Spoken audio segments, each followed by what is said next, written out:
샬롬 샬롬 샬롬 샬롬. 하나님 사랑합니다. 여러분 주 안에서 사랑합니다. 오늘 시편 51편 1절에서 12절 주의 성령을 거두지 마소서. 10절에 내 마음이여 내 속에 정한 마음을 창조하시고 그 안에 정직한 영을 새롭게 하소서. 11절에 나를 주 앞에서 쫓아내지 마시며 주의 성령을 내게서 거두지 마소서. 이렇게 고백합니다. 이 시는 참회의 시로 알려져 있죠. 신약자들 중에 가장 유명한 헤르만 군켈이라는 분이 있는데 그의 시편 개론에 따르면 시편은 찬송시, 대관식의 시, 제왕의 시, 민족의 탄식의 시, 그리고 개인의 탄식시, 개인의 감사시 여러 가지로 6가지로 이렇게 나눌 수가 있다고 합니다. 군켈은 시편 중에 개인의 탄식시에 속한 시가 모두 40편이다 이렇게 얘기하는데 그 중에 대표적인 탄식시가 7편이 있습니다. 6절 36편, 32편, 38편, 51편, 오늘 51편이죠. 102편, 130편, 140편 이 정도라고 해요. 근데 오늘 51편 탄식시 나타나 있죠. 이 7개의 참회의 시들 중에 다윗의 시는 5개입니다. 다윗은 150개의 시편 중에서 가장 많은 73편이나 되는 반수죠. 반수가 가까운 시를 썼습니다. 시편을 읽을 때 그 시를 쓰게 된 삶의 자리를 우리가 이해하면 그 심정을 더욱더 깊이 가까이 느끼겠죠. 특별히 개인 탄식시의 경우에 저자가 질병과 같은 육체적인 고통이 있는지, 거룩한 산 시온에서 멀리 떠나 있어서 정신적인 고독과 고통을 받고 있는지, 절박한 죽음의 공포를 겪고 있는지, 자기의 고통이 혹시 하나님이 보내신 고통이 아닌가요? 의심하고 있는지, 자기를 핍박하는 대적 원수 때문에 쫓기고 있는지, 시인이 처해 있는 삶의 정황이 시에 배어 있는 것이죠. 다윗은 이스라엘 모든 여론의 기준이 되는 사람이기도 합니다. 신약의 사도 바울이 설교하는 중에 이런 말을 하죠. 사도행전 13장에 보면 내가 이새의 아들 다윗을 만나니 내 마음에 맞는 사람이라 내 뜻을 다 이루리라 하시더니 이런 고백을 하는 부분이 나와 있습니다. 그렇게 하나님이 보시기에 마음에 맞는 사람, 합한 사람 다윗이었습니다. 그의 일마다 하나님이 기뻐하셨고 하나님은 그를 받아주셨습니다. 오늘 본문을 이해하려면 시편 51편의 배경이 되는 사건을 깊이 생각해 보아야 합니다. 다윗은 통일 이스라엘의 왕으로 가장 전성기를 이루게 됩니다. 주변에 여러 부족을 쳐서 조공을 바치게 하였고 국내적으로는 그를 대적하는 사람이 없었어요. 그동안 다윗은 하나님을 의지했고 무슨 일을 하든지 또 어느 때든지 하나님에게 묻고 선지자들을 늘 가까이 했습니다. 그가 이웃나라와 전쟁을 했다면 항상 이겼죠. 승승장구이죠. 다윗의 군대는 이웃나라 암몬과 싸우기 위해서 라빠성을 포위하고 있었고 군대장관 요압이 지휘하고 있었습니다. 어느 날 다윗 왕은 잠깐 눈을 붙였다 일어나 왕궁의 옥상에 올라가게 되었고 뜰을 거닐었는데 한 여인이 목욕하는 모습을 옥상에서 우연히 내려다보게 됩니다. 근데 그 여인을 보는 순간 어떻게 저렇게 저 여인이 저렇게 아름다울까? 그 아름다움에 그만 취해버리죠. 그리고 그 여인이 누군지를 알아봅니다. 그 여인은 엘리암의 딸로 햇사람 우리아의 아내 밧세바라는 여인이었었어요. 근데 다윗은 사람을 보내서 그 여인을 데려다가 정을 토합니다. 우리아가 다윗의 그 아래 휘하에 있는 장군이었었죠. 그때 마침 밧세바는 부정한 몸을 깨끗하게 씻고 난 다음이었기 때문에 그만 임신을 하게 됩니다. 여인은 얼마 후에 임신한 사실을 알고 다윗 왕에게 자기가 임신했음을 알립니다. 다윗은 마음이 급하죠. 얼른 남편을 하여금 아내에게 들어가 합법적인 임신을 가져가게 하려고 해요. 이것은 하루라도 지체할 수가 없는 일이었기 때문에 다윗은 황급히 요압 장군에게 전통을 보내서 우리아를 우리아라는 밧세바의 남편을 왕궁으로 부릅니다. 요압은 우리아를 암몬과 전쟁하는 중이었지만 다윗 왕의 명령을 받들어서 다윗 왕에게 우리아를 급하게 보내죠. 다윗은 우리아를 보고는 아주 선심을 쓰고 이제 그대의 집으로 내려가서 목욕하고 쉬어라 이렇게 하죠. 우리아가 왕궁으로 나가자 왕은 먹을 것을 함께 딸려서 보냅니다. 근데 우리아는 그날 밤 대궐 문간에서 누워 잡니다. 저희 집에는 내려가질 않아요. 왕이 이 일을 보고받고 이상하게 여겨서 물어봅니다. 우리아는 언약궤와 이스라엘과 유다가 모두 장막에서 지내고 저희 상관인 요압 장군과 임금님의 신하들이 벌판에서 진을 치고 있습니다. 그런 속에서 제가 어떻게 집에 가서 편하게 잠을 자겠습니까? 그럴 수가 없습니다. 라고 얘기합니다. 왕이 살계심을 두고 제가 맹세합니다. 세상에 이렇게 충성된 신하는 없죠. 주력 부대는 후퇴라는 그 살인 계획을 세워서 요압에게 편지를 보냈는데 왕의 편지를 우리아가 가지고 가게 됩니다. 이 요압은 왕의 명령을 받고 암몬 사람의 저항이 가장 강력한 곳에 우리아를 선봉 장관으로 배치를 하죠. 후방에서 지원을 해주지 않고 물러나므로 요압의 군인 중에 여러 사람으로 쓰러져 죽습니다. 그때 우리아도 함께 전사를 합니다. 요압은 다윗에게 사람을 보내서 전쟁의 상황을 알립니다. 요압이란 장군은 아주 간신배였었죠. 나중에 또한 그 다윗을 배반을 하게 됩니다. 그래서 결국은 죽습니다.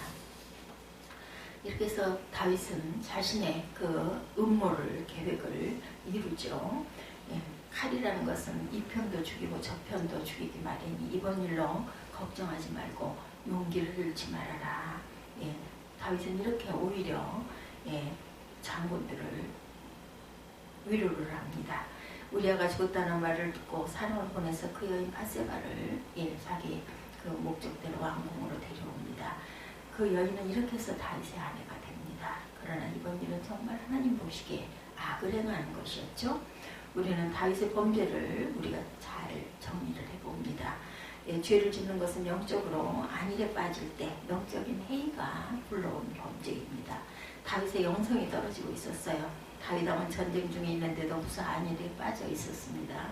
다윗이 쫓겨다니고 어려울 때 죄를 범한 것이 아니라 국가적으로 안정을 찾고 국력이 번성할 때 이렇게 죄를 짓습니다. 가난하고 질병의 고통에 빠지고 어려운 형편일 때 죄를 짓는 것이 아니라 좀 여유 있게 살게 되었을 때 그럴 때 우리는 마음이 풀리게 되죠. 그리고 죄를 짓게 됩니다. 다윗은 지금 군인들의 전쟁터에서 생사를 걸고 자신의 부하들이 전투에 임하고 있는데 낮잠 자고 옥상 거닐고 그러다가 그만 남의 아내까지 빼앗는 아주 이런 악한 짓을 합니다. 이런 안정과 번영이 다윗으로 하여금 영적 해이를 가져왔고 급기야는 우리아의 아내 바세바를 취하는 간음의 죄를 짓게 되죠. 다윗은 먼저 죄를 짓는데 안목의 정욕에 사로잡혔어요. 바라보고 보암직하고 먹음직한 그런 모습, 바세바의 그 모습이 너무너무 아름답다 보니까 그만 이런 죄를 짓게 되죠. 우리아를 최전선에 배치하려는 것도 모두 자신의 그 어떤 지위의 남용이기도 합니다. 어떤 힘이 있을 때 우리가 이렇게 이런 힘을 나쁘게 써서는 안 되겠죠. 힘을 남용하는 데의 죄는 더욱 깊어집니다. 내가 힘이 있다고 생각할 때 항상 우리가 조심해야 되죠.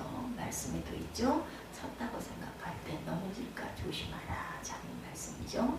야고보는 육신이 잉태한즉 죄를 낳고 죄가 장성한즉 사망을 낳느니라고 하십니다. 한 가지 죄를 짓고 보니 그 죄를 은폐시키려고 하다가 보니까 더 큰 죄를 불러오죠. 한 여인을 소유하려는 정욕에 사로잡히고 보니 나중에는 여인의 남편을 죽이려고 합법을 가정해서 아내를 삼게 되기도 하죠. 우리는 선을 행하는 자리에 서야지 악을 행하는 자리에 서서는 안 됩니다. 나중에는 더욱더 큰 화를 자초하게 된다는 것을 이 말씀을 통해서도 우리가 깨달아 알아야 되겠죠. 복 있는 사람은 악인의 꾀를 따르지 않습니다. 죄인의 길에 서지 않고 오만한 자의 자리에 앉지 않고 오직 야훼의 율법을 즐거워하여 그 율법을 주야로 묵상한다고 시편 1편에 이렇게 고집되어 있죠. 지킬 박사와 하이드라는 소설 여러분들 아실 거예요. 유명하죠. 낮에는 선량한 의사입니다. 그러나 저녁이 돼서 약을 먹으면 하이드라는 사람으로 변해서 야수와 같은 온갖 죄악을 저지릅니다. 다시 해독약을 먹으면 지킬박사로 돌아오는 이런 삶을 살죠. 예. 그러나 나중에는 약을 먹어도 지킬박사로 돌아오지 않고 하이드라는 아주 그 악한 야수로 그대로 있습니다. 그래서 결국은 최후의 운명을 마칠 때는 하이드, 아주 악한 그런 야수의 모습으로 운명을 마칩니다. 스스로 목숨을 끊죠. 우리의 죄악을 우리가 다스려야 된다. 그리고 우리는 항상 하나님의 자녀들이라는 것을 잊지 말아야 됩니다. 바울도 오호라 나는 공고한 사람이다. 이 사망의 죄법에서 내가 어찌 하리오 하고 탄식을 합니다. 우리 삶의 모습, 우리 내면에 있는 그 원죄 이런 것들이 항상 머리를 든다라는 것을 잊어버려서는 안 되겠죠. 최초의 살인죄가 가인에게 하나님은 말씀합니다. 내가 선을 행하면 어찌 나서 들지 못했느냐. 선을 행하지 아니하면 죄가 문에 엎드러진다. 죄가 너를 원하나 너는 죄를 다스려라 라고 창세기 4장에 말씀합니다. 나단 선지자는 하나님의 계시를 받고 다윗에게 와서 책망을 하죠. 하나님의 음성으로 전합니다. 내가 너로 기름을 부어 이스라엘의 왕으로 삼고 내가 사울의 손에서 너를 구하여 주었는데 나는 내 상전의 왕궁을 너에게 넘겨주고 내 상전의 아내들도 내 품에 안겨주었고 이스라엘과 유다 나라도 너에게 맡겼다. 그것으로도 부족해서 네가 이런 죄악을 저지르냐, 이런 일을 하느냐라고 나무랍니다. 너는 햇사람 우리아를 전쟁터에서 죽이고 그의 아내를 빼앗아 내 아내로 삼았다. 이제부터 영영 내 집안에 칼부림이 떠나지 않을 것이다. 세상의 왕이라고 해서 전혀 두려워하지 않는 나단 선지자의 외침이었습니다. 이 말을 들은 다윗은 내가 주님께 죄를 지었습니다 라고 말하죠. 다윗은 부정하지 않았고 변명도 하지 않았습니다. 그리고 나서 그는 하나님 앞에 간절한 회개의 기도를 드립니다.